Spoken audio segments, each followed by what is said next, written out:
want ek het hom nie hier aangesit nie. Ek is bly jy so paraat, jongman. Ek het vir die Here gesê, ek behoort aan U. Daar is vir my niks goeds behalwe by U nie. Ek sal die Here loof wat my tot die regte insig gebring het. Selfs in die nag bly ek bewus van wat hy my leer. Amen. Die God aan wie alle mag in die hemel en op die aarde behoort, groet en seën julle met sy genade en vrede en liefde. Kom ons blaai na 2 Petrus hoofstuk 1. Nou, ek moet maar die vinger bietjie daar inhou. Ek gaan eers bietjie later daarby uitkom. 1 Petrus hoofstuk 2, of althans 2 Petrus. 2 Petrus hoofstuk 1.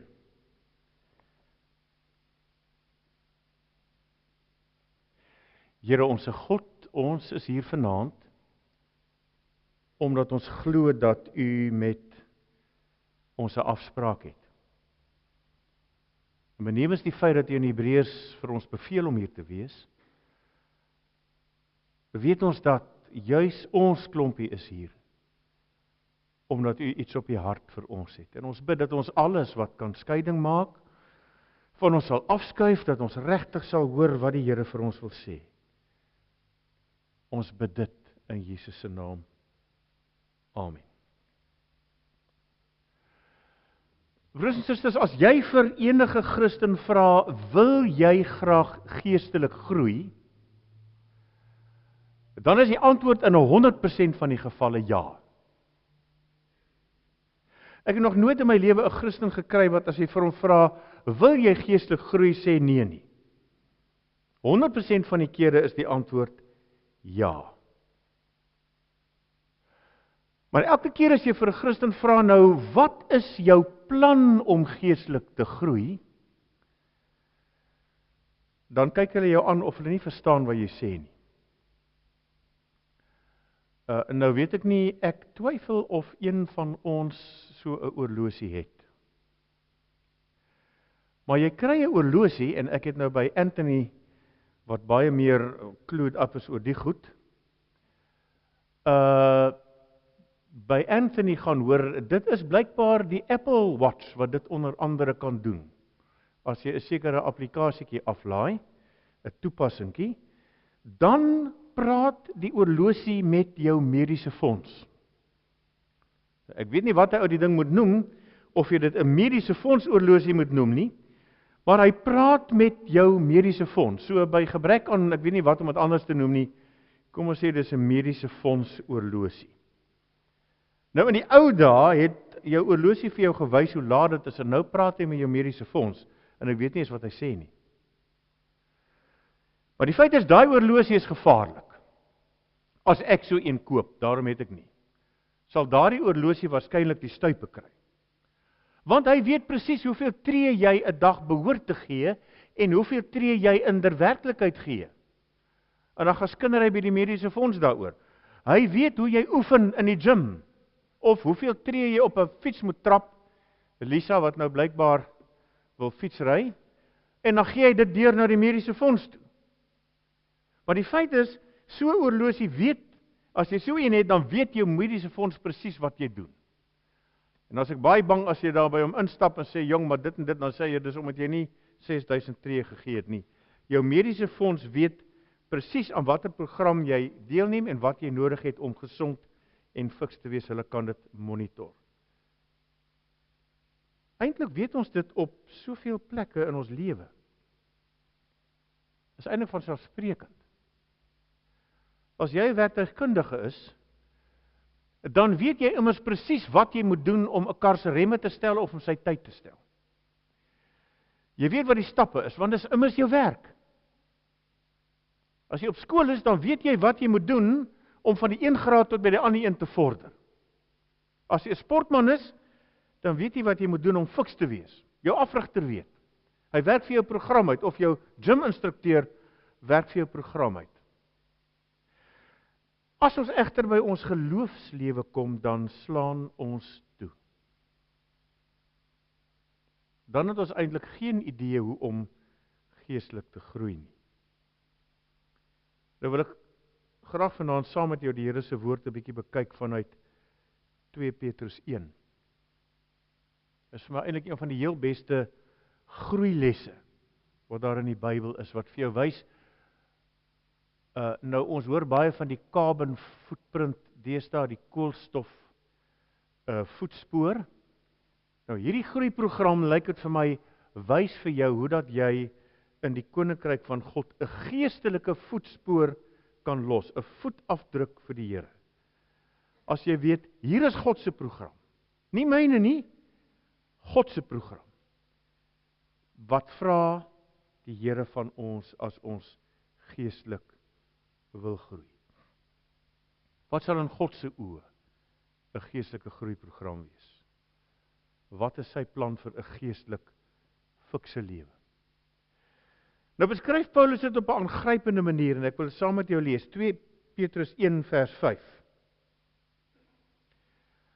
En juis om hierdie rede moet julle alles in die stryd werp om julle geloof te verryk met deugsaamheid, die deugsaamheid met kennis, die kennis met selfbeheersing, die selfbeheersing met volharding, die volharding met godsvrug, die godsvrug met liefde onder mekaar en die liefde onder mekaar met liefde vir alle mense. Daardie alles in die stryd werp is 'n vertaling van 'n Griekse woord wat beteken jy moet op so 'n manier alles in jou vermoë doen want jou lewe hang daarvan af. Dis nie sommer net sit 'n bietjie alles in die stryd om te kan hardloop nie. Jou lewe hang daarvan af. Waarvan dan? Om jou geloof te verryk. So hy sê jou lewe hang daarvan af om jou geloof te verryk en dan noem hy 7 trappe. 7 dinge. Amper soos trappe wat hy die een na die ander noem. Hy sê jy moet jou geloof verryk. Want hy sê implisiet dit help veel dat jy glo. Ou broer Jakobus is op rekord dat hy sê die duiwel glo ook en dit help hom niks nie. Maar die vraag is, hoe gaan jy deur 'n groeiprogram voor God wat jou lewe verander, dat soos wat my oorlosie of die een wat ek nooit gaan koop nie, by die mediese fonds registreer, dat dit in die hemel registreer. Wat doen ek? Hier is die eerste een. Jy moet jou geloof verryk met deugsaamheid. En 'n ander woord daarvoor, wat ons ook uit die Grieks uit kan vertaal, is die woord karakter. Jy moet jou geloof verryk deur karakter. En ons moet almal weet wat dit beteken. Deugsaamheid was verskriklik bekend in die destydse Griekse wêreld. In die stad Efese, wat die New York van destyds was daar 'n biblioteek, of eintlik is daar van sy ruïnes nog steeds daar, en daar was 4 standbeelde wat daar gestaan het. En jy kan dit gaan Google. Dis nogal baie mooi om te sien. Standbeelde wat al hoeveel duisende jare oud is. Mooi foto's daarvan op die internet. As jy maar net, sê nou maar library in Ephesus in sit. En op een van die standbeelde, elkeen van hulle het 'n naam, en een van die standbeelde se naam is karakter. Arete, die Griekse woord. So, dit is so belangrik gesien dat dit op een van daai standbeelde staan. Karakter. Wat sou nou 'n mooi definisie wees as jy vir jou kind wil sê, wat beteken die woord karakter? Die man het karakter. Nou, vir die Bybel en vir Jesus, is karakter as ek wie ek binne my is, na buite toe wys. As ek wat God binne in my doen, na buitekant toe wys, as dit na buitekant toe sigbaar wys. En wanneer jy na buite toe iets wys, en dit gebeur nie binne nie, hoor nou, as jy na buitekant toe iets wys, maar dis nie 'n weerspieëling van wat hier binne aangaan nie, dan noem die Bybel dit een woord, skynheilig. En is dit nie 'n mooi woord nie? Vir 'n Afrikaans eintlik enige taal, maar Afrikaans het sulke mooi woorde, skynheilig. Dit lyk heilig, maar dit is net skyn. Dit is net vir die vertoning. Dit het geen effek nie. En daarom kon Jesus in Markus 7 vers 14, en hy sê vir die Fariseërs, hulle was op die stadium smoor kwaad vir Jesus en sy disippels, omdat hulle nie hulle hande gewas het nie. Dan sê die Here Jesus vir hulle, dis nie wat van buite af na binne toe kom, wat eintlik sê of jy karakter het nie, of wat jou onrein maak nie, maar dit is wat binne is en na buitekant toe kom, wat jou onrein maak. Want ware godsdienst kom uit my binneste uit my hart uit. En wanneer jy hier binne verander het, as jy 'n vrou of 'n man van karakter is, dan wys dit buitekant toe. Dis wat in die hemel registreer, as jou lewe aan die binnekant verander. Want almal kan skynheilig wees. Almal is. Kyk, julle ken my nou al so goed, dit gebeur lank nie meer nie, maar ek onthou op een van my heel eerste besoeke met oom Louis Fourie saam, in Wijk 1, kom ons by hierdie mense en daar staan 'n lewensgrootte glas whisky. Daai hele vertrek ruik na whisky. En ek kom daarin en die man wat ons nou blykbaar nie verwag het nie, hy ignoreer daai whisky, asof dit nie bestaan nie, en hy vra ewe skynheilig, wil hom nie 'n koppie tee hê? En toe ek by die huis kom met oom Louis, my eerste huisbesoek as 'n jong mannetjie, en die toe sê hy, dominee, ek gooi vir ons 'n brandewyn. Toe dog ek, ja, nou ja, lekker gemeente. Maar dis skynheilig. Dit is skynheilig. Ware godsdienst kom van binne af. Godsdienst kan skynheilig wees. En daarom begin deug met 'n hartsverandering. Esegiel praat daarvan. Ek kry hartoortplanting. Die harde hart, die hart van klip, word 'n hart van vleis. En is eers as ek 'n sagte hart van vleis hier binne het, ons kom nou daarby dat dit na buitekant toe wys. En dan noem hy 'n tweede een, saam met deugsaamheid kom kennis. Ervaringskennis. Die regte kennis. En hierdie kennis beskryf hy in vers 3 en 4. Nou is bietjie moeilik. Ek moet sê vir 'n visserman skryf Petrus nogal moeilike taal. Grieks is in elk geval 'n moeilike taal, maar kom ek probeer. Kom ons lees dit gou. Kom ons probeer dit ontrafel. Verse 3 en 4. Sy goddelike krag het ons alles geskenk wat ons nodig het om te lewe en hom te dien. Dit kom deurdat ons hom ken wat ons geroep het, deur sy heerlikheid en mag, dat ons hom ken wat ons geroep het. Deur dit te doen, het hy ons die kosbaarste en allergrootste gawes geskenk wat hy beloof het. Daardeur kan julle die verderf ontvlug, wat deur begeerlikheid in die wêreld werksaam is, en deel kry aan die goddelike natuur. God het vir jou en vir my, hoor mooi, alles gegee wat nodig is om vir hom te lewe. Hoe weet jy God het dit vir jou alles gegee? Jy ken hom dan. Jy noem hom dan Vader. Paulus sê, jy is nie 'n slaaf wat hom baas noem en nie weet wat die baas gaan doen nie. Jy ken God. En vriende, weet julle, ek is nogal altyd verstom as jy met Christene praat en dan sê hulle vir jou, ek sal seker eendag uitvind wat is God se plan met my lewe. Maar vriende, ek wil nie eers doodgaan voordat ek uitvind wat God se plan met my lewe is nie. Wil jy, regtig? Wil jy eers lewe tot jy dood is en dan uitvind, dis eintlik wat die Here wou hê ek moet doen. Ek wil nou weet wat die Here met my doen en ek wil nou weet wat ek moet doen en ek wil nou weet hoe ek moet leef. En Petrus sê, jy ken vir God. Dis in ander woorde geen geheim nie. Hy sê, jy kry in vers 4 deel aan God se natuur. Jy kan God se hart in jou laat klop. Petrus sê, dis die kennis wat nodig is. Ek kan volmaak wees. Dis interessant, né? Sê Jesus in Matteus 5 vers 48, ek kan volmaak wees soos u. Belangrik, nie sondeloos nie, maar volmaak soos u. Met ander woorde, Here, dit wat u bly maak, maak my bly. Dit wat u hartseer maak, maak my hartseer. As ek sondig, dan maak dit die Here hartseer. En as ek volmaak is soos God, dan raak ek ook hartseer vir die kere wanneer ek sondig. My lewe wil ek lewe soos u. Dis die kennis wat ek nodig het. Paulus het dit baas geraak. Hy skryf vir die ouens wat in Korinthe bly, volg my soos wat ek vir Jesus navolg.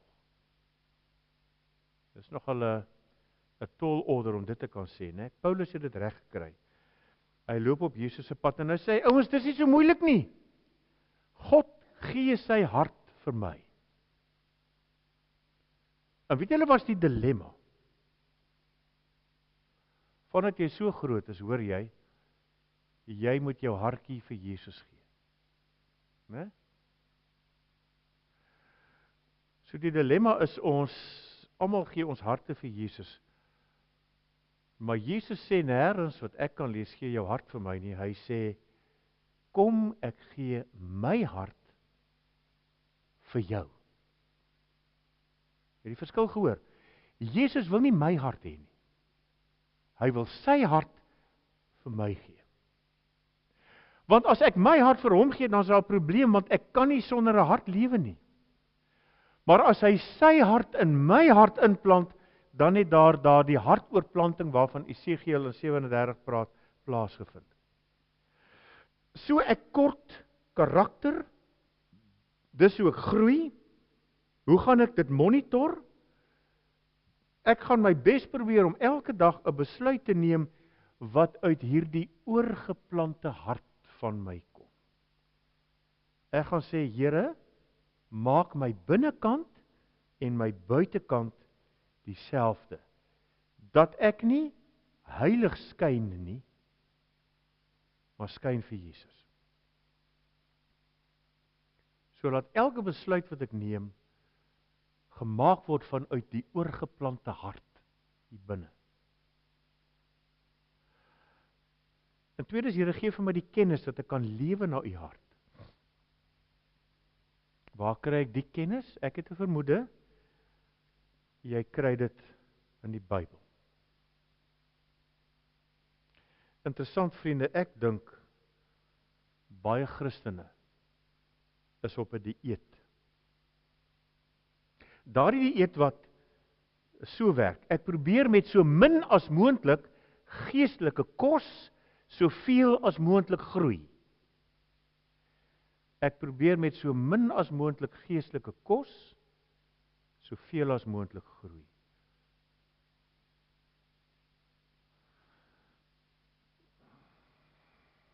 As jy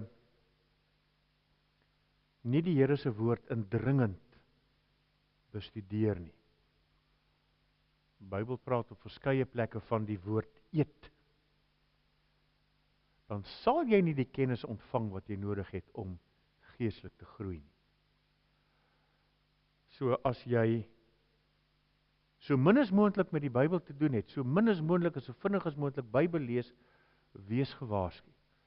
Jy is geestelik anoreksies. So hier is die groeiprogram, dit wat God se hart bly maak. Geloof vul jy aan met deug en deug vul jy aan met kennis en kennis vers 6 met selfbeheersing. Nou sou ek kon sê die eerste twee sake is hartsake, karakter en kennis. Die volgende twee is bietjie lyfsake, selfbeheersing en volharding. Selfbeheersing kan ek verduidelik deur te sê, my lyf is nie my baas nie. As my lyf sê, ek wil nou chocolates hê, dan hoef ek nie elke keer daarop te reageer nie, want my lyf is nie my baas nie. As my lyf sê, ek wil nou 'n sonde doen, dan hoef ek nie, en ek mag nie, en ek moenie daarop reageer nie, want selfbeheersing is om anders as koning Dawid, toe hy op die paleisdak gelê het, te sê nee. Die Here roep my tot 'n hoër standaard.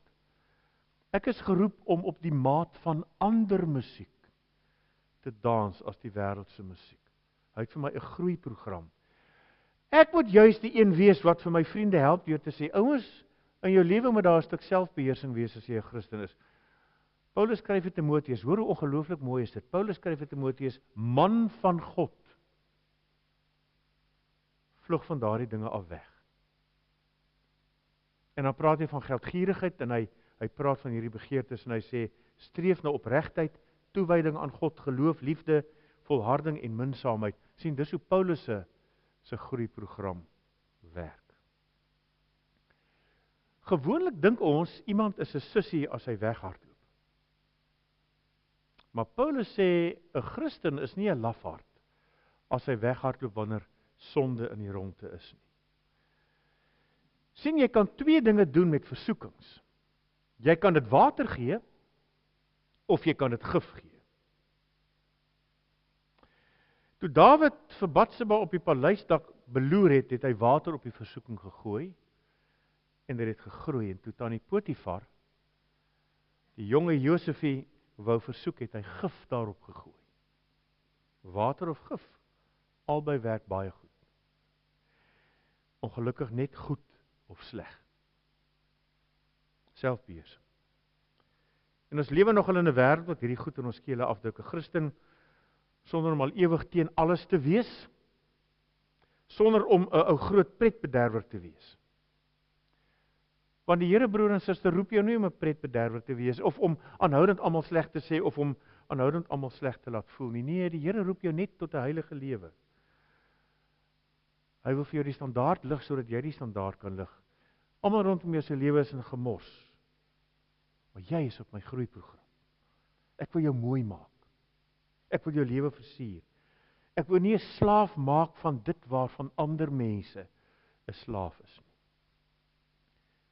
Vierde kurwe in die Here se groeiprogram, saam met deug of karakter, saam met kennis, saam met selfbeheersing, gaan volharding. Vasbyt. Om die guts te hê om te sê, ek staan vir die Here, al staan ek alleen. Het is baie lekker om hier in die kerk te sit saam met ander kinders van die Here, en ons almal sê vir mekaar, ja, ons sing saam en ons is kinders van die Here, en dis baie lekker, maar môre by die werk dalk, as mense met jou vroomheid spot, môre by die werk dalk, as hulle sê, kom ons stel die, wat ook al op 'n Sondag, en jy sê, verskoon my meneer, maar ek wil graag Sondag kerk toe gaan, want ek is 'n gelowige, dan is dit nie so lekker nie. Dan kos dit vasbyt. Dan kos dit guts. Ek lees die week van 'n ou tannie in 'n klein dorpie in Frankryk wat, daar is so 'n plek in Frankryk te Zey, ek weet nie of jy daarvan gehoor het nie, Evan. Is 'n plek in Frankryk, so 'n klooster waar jy gaan so vir 'n week soontoe, duisende mense oor die wêreld elke week, en dan gaan jy nou regtig om jou toe te wy aan God, te Zey in Frankryk, en daar het hierdie baie bekende te Zey liedere ontstaan, wat eintlik 'n redelike herhaling van 'n koortjie is. Daar's van hulle in ons liedboek ook, baie mooi. Hauntingly beautiful, sal die Engelsman daarvan sê. En dan kom jy soontoe en daar is 'n erediens elke dag en gebedsgeleenthede en sing, en jy kan 'n bietjie afsonder, en die tannie staan daar, 'n ou tannie van 90, en sy sê, ek is die enigste Christen in my dorpie. En dit kos moed. Ons het, toe ons nog betrokke was by Biblia, saam met Lenet Fitchett, het sy baie gepraat van 'n Russiese skip, of wat ook al, en dan is daar 'n bemanningslid wat die enigste Christen op die skip is. En hoe fantasties dit vir hulle was, as sy dan daar 'n bietjie kan sit en saam Bybel lees en bid, omdat hulle alleen is. Dit kos moed. En dan noem Petrus 'n vyfde een, godsvrug. Wat beteken godsvrug? Godsvrug beteken ek moet 'n man of vrou van God wees. Ek dink nie daar is geen groter kompliment as wanneer God jou so komplimenteer, soos vir Timoteus nie. Ek, broer en suster, wil waaragtig nie die woorde hoor van die ryk dwaas in Lukas 13 nie. Hy het sakke vol geld gemaak. Hy was die rykste man in die omgewing, en toe sê God vir hom net 2 woorde. Wie onthou daai 2 woorde? Katrientjie? 2 woorde, jou dwaas. Jou dwaas. Kan jy weet hoe dit wees as die lewende God vir jou sê, jou dwaas. Ek het vir jou 'n lewe gegee. Ek het vir jou 'n oefenprogram gegee. En weet wat het jy gedoen? Jy het vir jouself gegaan. Jy het geld gemaak totdat dit by jou ore oorloop en nou is jy dood en vanaand gaan ek jou siel van jou erf eis en jy kan geen sent saamvat hel toe nie. Jou dwaas. Maar wat is mooier wanneer God deur Paulus sê, jy man van God, vrou van God. Stefan Joubert vertel 'n mooi verhaaltjie van toe hy jonk was. Het hulle jeugvereniging by die kerkies, die KFV, een keer 'n klompie gestremde kindertjies onthaal. En dan praat hy van 'n oomie wat daar 'n ouderling was, oom Kon. En hy sê oom Kon was 'n wonderlike kind van die Here. En hulle was so die dag met hierdie kindertjies besig, toe kom een van die kindertjies na oom Kon toe en sê vir hom, is oom dalk Jesus? Wat 'n getuienis. Wat 'n getuienis. Broer, suster, ek wens ek kan so sterf. Dat iemand ergens eendag vir my vra, is jy dalk Jesus? 'n lewe van godsvrug. En dan die laaste twee. Petrus skryf saam met godsvrug, liefde onder mekaar. En dan gebruik hy 'n interessante Griekse woord, Philadelphia. En Philadelphia beteken letterlik liefde vir die broers, om jou medegelowiges lief te hê. En dis 'n mooi ding as Christene mekaar liefhet, en dit is 'n hartsverskeurende ding as Christene mekaar verskeur. Nou eintlik is dit nie 'n mooi ding nie. Dis 'n opdrag. Die Here Jesus sê in Johannes 13 vers 34, 'n nuwe gebod gee ek vir julle, julle moet mekaar lief hê. Vriende, nou ken almal van ons Johannes 3 vers 16, hè? So lief het God die wêreld gehad dat hy sy eniggebore seun gegee het. Ek wonder wie van ons ken 1 Johannes 3 vers 16. Nie Johannes 3 nie, 1 Johannes 3 vers 16. Daar staan, as jy sê jy het vir God lief, en jy help nie jou broer wat swaar kry nie, hoe kan die liefde van God dan in jou wees? Jy moet hard werk om mense lief te hê. Nou sê Matteus 10, 'n interessante ding. Hy sê jy moet elke dag geleenthede skep om goed te doen. Jy sit nie daar aan bak in die son soos 'n klipakkedis en wag vir 'n geleentheid om goed te doen nie. Nee, jy moet geleenthede gaan skep om goed te doen. Want dis deel van jou geestelike groeiprogram. Dat jy waar jy ook al kom, daagliks kyk waar jy kan goed doen. En dan die laaste een wat saam met liefde onder mekaar kom, is liefde vir alle mense. En dan gebruik hy 'n ander Griekse woord, die baie bekende Griekse woord agape, wat ook in 1 Korintiërs 13 gebruik word, die groot woord van Jesus. Jy moet meer doen as om net mense lief te hê wat oulik is. En dit is nie baie moeilik gewoonlik om medegelowiges lief te hê nie. Ek het 'n vermoede dat die meeste van ons wat hier in die kerk sit, vanaand hou tog 'n bietjie van mekaar. En dit is lekker om hier te wees. Maar dit is nie so maklik om lief te hê as jy te doen het met mense wat 'n bietjie anders as jy is, wat 'n bietjie weird is nie. Leonard Sweet, die Amerikaanse prediker, skryf 'n interessante ding. Dit het my nogal getref. It is one thing to have a heart for the poor. It's another thing to use their toilets. En dan praat hy van Leonard Sweet nou, van 'n klompie studente wat hulle in Amerika in een of ander kropbuurt ingevat het, en dan moet hulle nou vir 'n week daar gaan bly, en dan sê hy, hy het nou by hierdie studente gesien, dis baie maklik om hier in die kerk te sê, jong, ons moet lief wees vir hulle, en vir hom 'n bietjie mooi kleertjies te gee en kos, maar as jy saam met hom gaan bly, in daai krot, dan is it another thing to use their toilets, om jou so totaal en al met hulle te kan vereenselwig.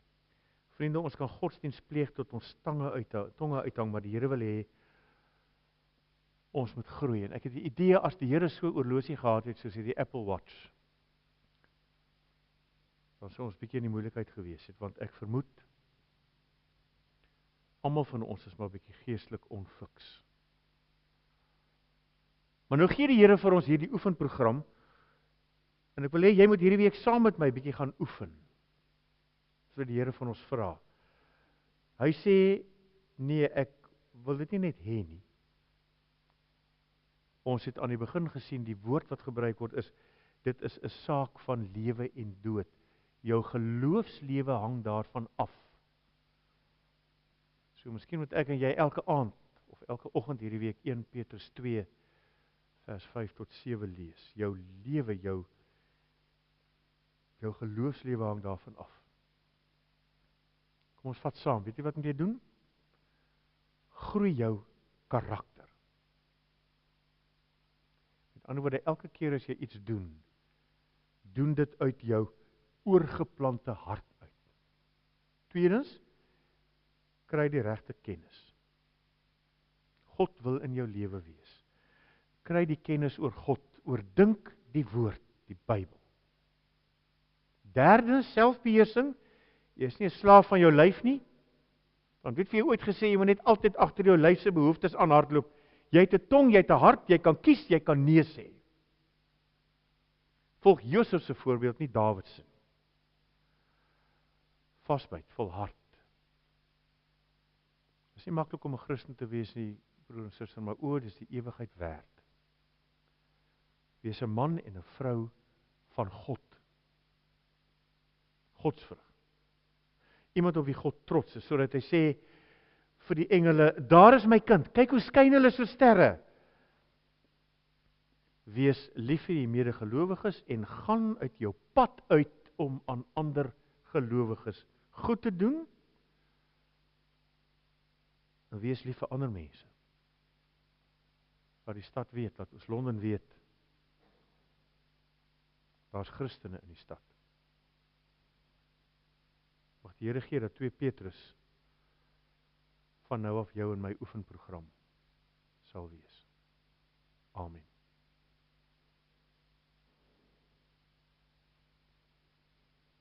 Ons bid dan, liewe Here, dat U ons deur die Gees sal bystaan met hierdie program, dat ons geestelik fiks sal wees, dat U ons lewens kan neem. Alles wat ons het en is.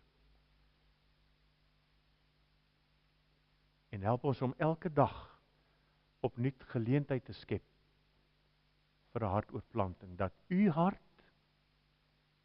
en my hart kan klop om Jesus ontwil. Amen. Ons het geleentheid om die Here te dien met ons dankoffers en dan sluit ons met neem my lewe, laat dit Heer U gewy wees, meer en meer.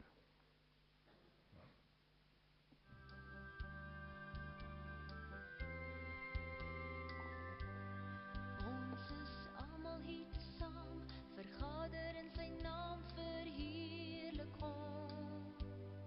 Tot die dood was hy getrou, en daardeur is ons nou sy eiendom. Laat ons maak soos hy sê, mekaar lief sal hê en hom bo alles eer. Loof hom, Christus die Heer. Ons is almal hier tesaam, vergader in sy naam verheerlik hom. Tot die dood was hy getrou, en daardeur is ons nou sy eiendom. Laat ons maak soos hy sê, mekaar lief sal hê en hom bo alles eer. Loof hom, Christus die Heer.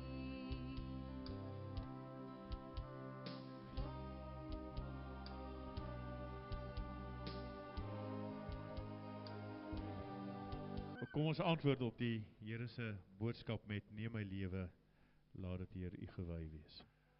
Gemeente, die Here stuur jou uit met sy seën. Daarom die genade van ons Here Jesus, die liefde van God die gemeenskap van die Heilige Gees, die genade van ons Here Jesus, die liefde van God, die gemeenskap van die Heilige Gees.